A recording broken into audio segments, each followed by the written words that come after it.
사실 오늘 우리가 읽은 본문은 내일 통독 순서에 포함되는 본문입니다.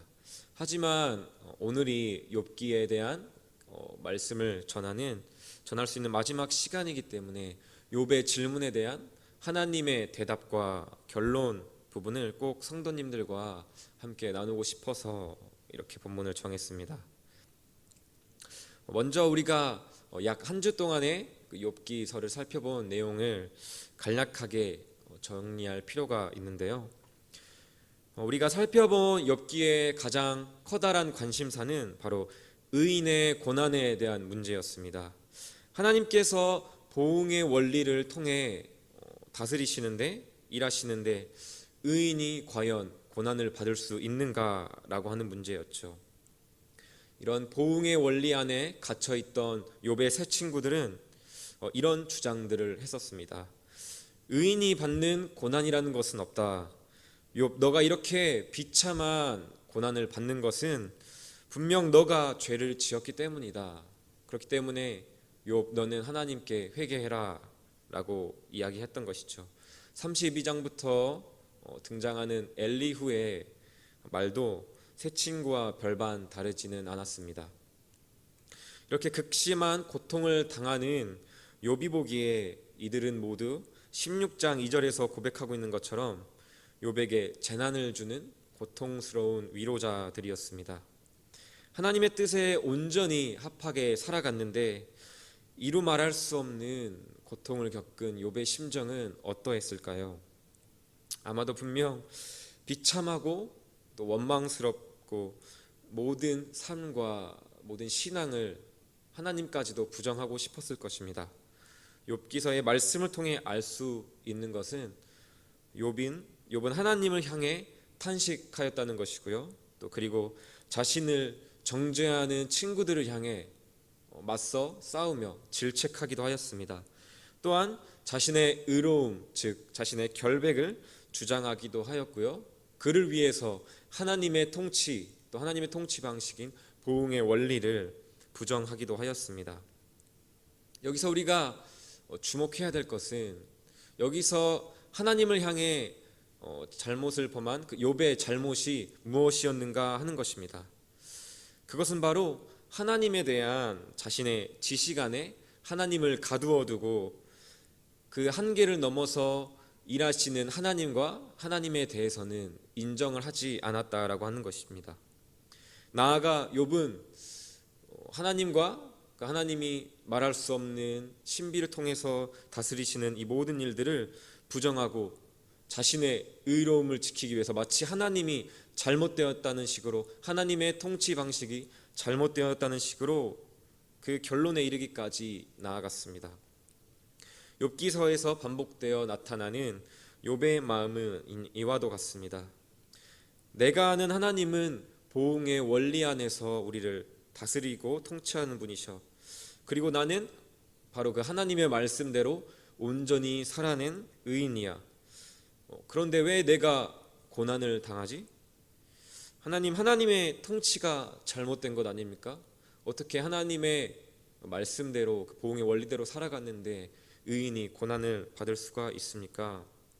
이런 질문들을 하는 것이죠.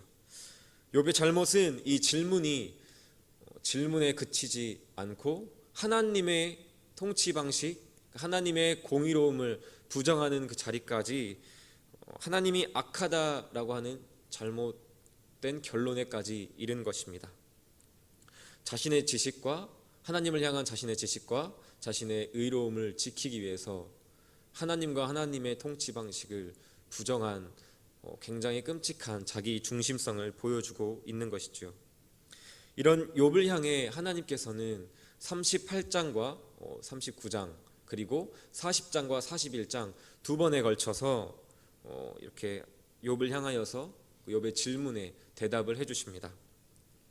첫 번째 38장과 39장에서는 하나님은 욥의 질문이었던 의인이 고난을 받는 이유에 대한 답이 아닌 하나님이 창조하신 세계의 압도적인 신비를 욥에게 상기시켜 주십니다.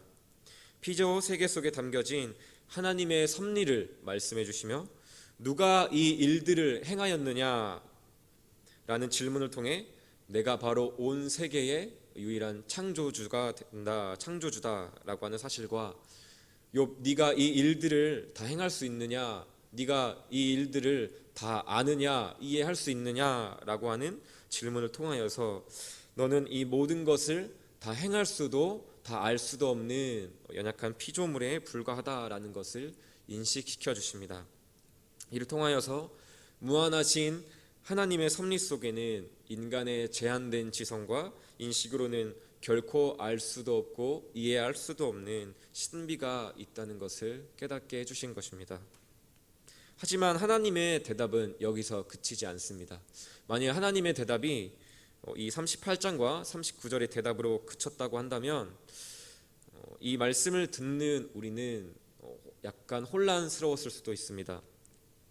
보응의 원리로 행하셨다가 이제 와서는 갑자기 너가 다 알 수 없는, 다 이해할 수 없는 나의 섭리를 통하여서 일한다 라고 한다는 것은 이랬다가 저랬다가 하시는 것 같고, 마치 나는 그냥 전능한 신이고 하나님이니까 내가 그렇다면 그러는 거다, 마치 너는 까라면 까야 된다라고 하는 식으로 이해를 하고 혼란을 겪을 수가 있다라고 한다는 것이죠. 이는 사실 욥이 가졌던 질문이기도 하고요, 욥이 겪었던 혼란이기도 합니다. 욥의 질문은 이런 것들이었죠. 하나님께서 공의로운 하나님께서 통치하시는데 어떻게 악인이 잘 살고 풍요롭게 살아갈 수가 있습니까? 어떻게 의인이 고난을 받을 수가 있는 것이죠? 라고 고백했던 것이죠. 이 질문을 통하여서 하나님의 공의를 부인하고 마치 하나님이 잘못되었다는 식으로 이야기를 하는 것입니다. 욥이 이런 마음을 품었다라고 한다는 것은 40장 8절에 욥을 향한 하나님의 질문을 보면 잘 알 수 있습니다. 네가 내 공의를 부인하려느냐, 내 의를 세우려고 나를 악하다 하겠느냐라고 질문하시지요. 정말 하나님의 통치가 잘못된 것 아닙니까? 라고 하는 이 욥의 질문에 대답을 주고 계신 것이 바로 40장과 41절에 나타나는 하나님의 대답입니다. 40장 10절에서 14절 말씀은 간략하게 요약하자면 이렇습니다. 네가 할 수 있다면 이 교만한 자들을 낮추어 보아라. 악한 자들을 짓밟아 보아라. 그들을 이 땅에 묻어 보아라. 네가 만일 이 일들을 하거든 내가 너를 인정하마 라는 내용의 말씀을 하심으로써 욥은 결코 피조물인 욥으로서는 결코 할 수 없는 일들을 하나님은 하실 수 있는 분이시며 교만한 자와 악한 자를 제압하는 공의로운 분이시라는 것을 말씀해 주십니다. 이어지는 브헤못과 리브야탄 이야기를 통해서 이 사실들을 보충해서 말씀해 주시는데요. 브헤못과 리브야탄이라는 이 두 괴물은 이 말씀에서 혼돈을 일으키는 세력을 상징하고 있습니다. 하나님은 이들을 굴복시키며 다스리시는 분이시라는 것을 말씀하시므로 하나님은 욥의 질문처럼, 욥의 의문처럼 악을 시행하는 분이 아니라 도리어 악을 물리치시고 여전히 변함없는 하나님의 성품대로 악을 물리치시고 악을 제거하시는 분이시라는 것을 스스로 말씀하고 계시는 것이죠. 하나님의 두 대답은 이해할 수 없는 고통을 겪으며 하나님의 공의를 부정하려고 하는 욥을 향하여 이렇게 대답하시는 것입니다. 나는 너가 알고 있는 보응의 원리를 초월하여 말할 수 없는 신비를 통해서 의인과 악인 모든 피조물을 다스리지만 그렇다고 해서 나의 성품, 즉 의로움, 공의로움, 선함, 영원히 변치 않는 그런 성품과 같은 모습을 부인하면서까지 다스리지 않는다. 너의 이해를 초월하지만 나는 여전히 공의로운 통치자다라고 하는 것을 말씀하시는 것입니다. 이 모든 하나님의 대답을 들은 욥의 대답은 하나님을 향한 부정에서 하나님을 향한 인정으로 바뀌게 됩니다. 나아가 하나님의 피조물인 자신의 한계와 연약함을 인정하는 자리까지 나아가게 됩니다. 나는 비쳐나오니 무엇이라 주께 대답하리이까? 주께서는 못하실 일이 없사오며 무슨 계획이든지 못 이루실 것이 없는 줄 아오니 무지한 말로 이치를 가리는 자가 누구니이까? 나는 깨닫지도 못한 일을 말하였고 스스로 알 수도 없고 헤아리기도 어려운 일을 말하였나이다. 하나님에 대해 다 아는 것처럼 욥과 또 욥의 새 친구 엘리후까지 이렇게 저렇게 이야기했지만 결코 하나님은 내가 다 정의할 수 없는 하나님, 또 내가 다 이해할 수 없는 무한하신 분이라는 사실을 인정하고 자신의 무지와 연약함을 인정한 것입니다. 이후 하나님께서 욥의 결백을 입증해 주시고 욥의 인생을 회복시켜 주심으로써 욥의 말씀은 마무리가 됩니다. 이렇게 욥기를 마무리하며 이런 질문이 한 가지 생깁니다. 만일 하나님께서 오늘 우리에게 욥기서를 주시지 않았다고 한다면 어떻게 됐을까요? 하나님께서 우리에게 이 욥기서를 꼭 이 성경 66권에 넣어서 우리에게 주신 이유가 무엇일까요? 만일 욥기가 성경에서 빠져 있었다고 한다면 우리는 내 이웃 또 교우들이 겪고 있는 고난을 향하여서 욥의 새 친구처럼 네가 기도하지 않아서 그래, 네가 하나님의 뜻대로 살지 않아서 그래 라고 정죄하고 판단하며 고통스러운 위로자가 되었을 것입니다. 또 내 삶에 일어나는 알 수 없는 이해할 수 없는 고난 앞에서 혼란스러워했을 것입니다. 하지만 보응의 원리를 초월한 하나님의 섭리가 있다고 말하는 이 욥기의 말씀을 통하여서 우리는 고난을 통해 하나님께서 변함없이 우리를 사랑하는 어떤 방식이라는 것을, 또 고난을 통하여서 하나님께서 하실 일들이 분명히 있다라는 것을 알며 또 묵묵히 견디며 또 고통받는 다른 이들을 위해 기도하고 위로할 수 있는 그 자리까지 나아갈 수 있다라고 한다는 것입니다. 하지만 여기서 우리가 주의해야 될 점은 우리가 고통을 받고 있는 스스로에게 또 고통을 받고 있는 다른 이들에게 그저 힘내, 조금만 참아, 너는 이해하지 못하지만 우리 삶 속에서 일어나는 고난을 통해 하나님께서 하실 일들이 있을 거야, 인내하며 감사하자라고 하는 우리의 모습은 물론 맞는 말이지만 이 모습은 마치 하나님의 말씀을 수학 공식처럼 또 기계처럼 우리가 적용하는 것과도 같습니다. 앞서 말한 이 정죄와 또 무미건조한 위로, 이 두 극단을 피하기 위해서는 우리는 욥기서와 또 앞으로 우리가 살펴볼 시편에 나타나는 무수한 하나님을 향한 탄식의 기도, 고백을 통하여서 하나님께서 우리에게 하나님을 향한 탄식까지도 허락하신다는 사실을 기억해야 합니다. 오늘 우리가 살펴본 욥처럼 이유 모를 고난 속에서 힘든 시간을 보내고 계신 성도님들이 분명 있으실 것입니다. 극심한 고통 속에서, 이해할 수 없는 상황 속에서 하나님의 함께하심을 더 이상 기대할 수 없는 그런 상황 속에서도 하나님을 찾은 욥을 기억하십시오. 이해할 수 없는 고통이 있지만 하나님 앞에서 부르짖고 하나님을 원망해도 하나님 앞에서 원망하며 씨름하였던 욥처럼 하나님 앞에서 하나님을 향해 부르짖으십시오.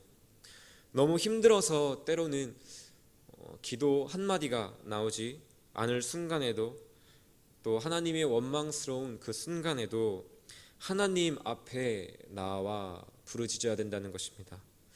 나 혼자 고통스러워하고 힘들어하는 것은 그저 혼잣말, 나의 소가리에 불과하지만 그 혼잣말을 하나님이라는 대상, 하나님 앞에 나와 우리가 고백하고, 때론 그게 불평일 수도 있지만 그것들을 하나님 앞에 호소할 때에는 그것이 바로 하나님께서 기뻐 받으시는 우리의 기도가 된다라고 한다는 것입니다. 이렇게 하나님의 선하심과 측량할 수 없는 하나님의 신비와 섭리를 인정하면서 동시에 때로는 하나님을 원망하기도 하고 하나님께 부르짖으며 그 힘든 고난의 시간을 우리가 묵묵히 버텨나갈 때에 마침내 우리는 우리에게 주시는 하나님의 결말을 보게 될 것입니다. 그때 우리는 내 기도대로 다 응답되지 않았던 것이 복이었구나. 내 기도대로 되지 않은 것이 최고의 응답이었구나 라고 고백할 수 있는 순간이 올 것입니다. 시간상 다 이야기할 수는 없지만 저도 자살을 생각할 만큼 힘든 고난의 시간을, 고통의 시간을 지난 적이 있었습니다. 그냥 바람을 쐬려고, 환기를 시키려고 창문을 보고 아래를 보기만 해도 그냥 뛰어내릴까, 내가 왜 살아야 되지 하는 그런 마음을 품으면서 그런 힘든 시간을 겪었던 적이 있습니다.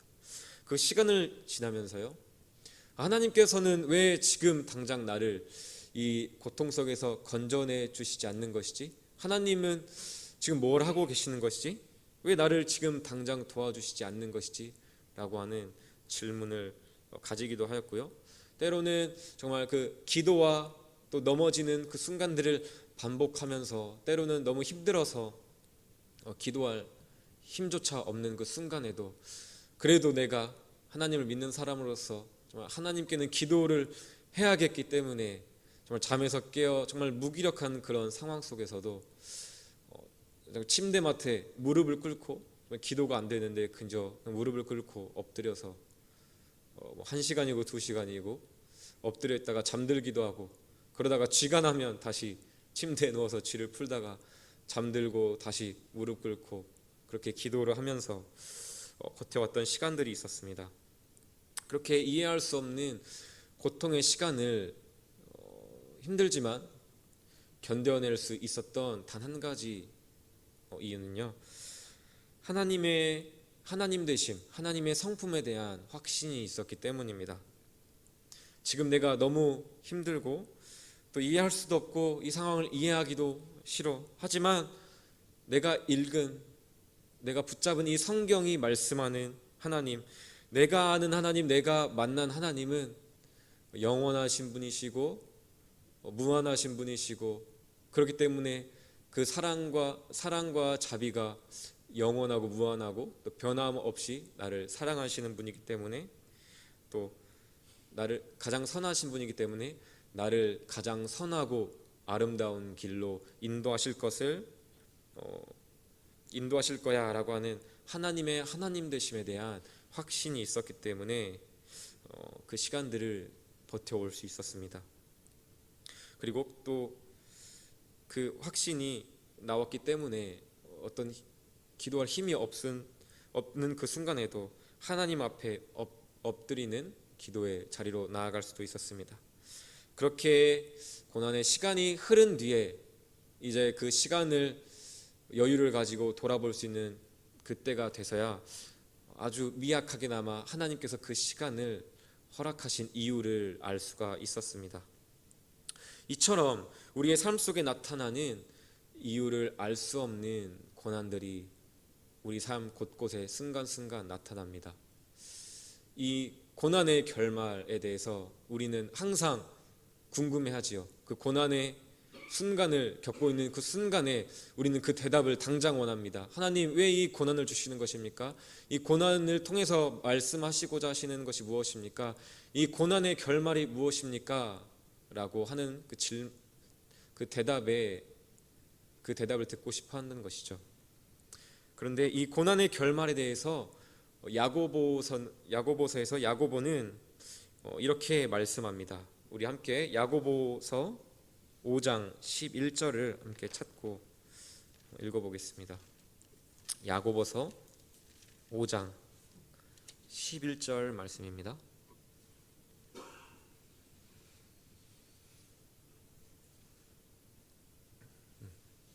야고보서 5장 11절 말씀, 우리 한 목소리로 읽겠습니다. 보라, 인내하는 자를 우리가 복되다 하나니 너희가 욥의 인내를 들었고 주께서 주신 결말을 보았거니와 주는 가장 자비하시고 긍휼히 여기시는 이시니라. 아멘. 여기서 야고보는 인내를 말하며 욥의 인내를 너희가 보았거니라고 하며 욥의 인내를 강조하면서도 동시에 더욱더 강조하고 있는 그 욥기에서의 결말에 대해서 이렇게 말씀하고 있습니다. 주는 가장 자비하시고 긍휼히 여기시는 이시니라라고 하는 것입니다. 여기서 야고보는 욥의 어떠함이 아닌 하나님의 어떠하심에 대하여서 하나님의 하나님 되심에 대해서 주목하고 있는 것입니다.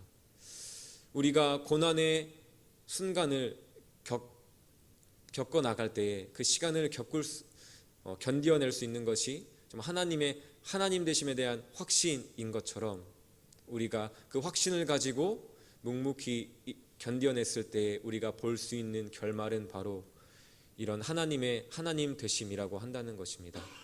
하나님께서 이 야고보서에서 말씀하고 있는 것처럼 주는 가장 자비하시고 긍휼히 여기시는 이시라는 것을 모든 고난의 시간을 지난 후에 비로소 우리는 고백할 수 있다라고 한다는 것이죠. 비록 이해할 수 없는 고통 속을 지날 때에는 우리가 죽지 못해 살고 또 죽지 못해 엎드려 기도하는 모습일지라도 그 시간을 버텨 시간이 흐른 뒤에는 내 삶 가운데 측량할 수 없는 놀라운 일들을 행하신 하나님을 생각하며 하나님을 향해 우리도 이와 같이 주님께 고백하며 주님을 높여드릴 수 있기를 주님의 이름으로 축복합니다.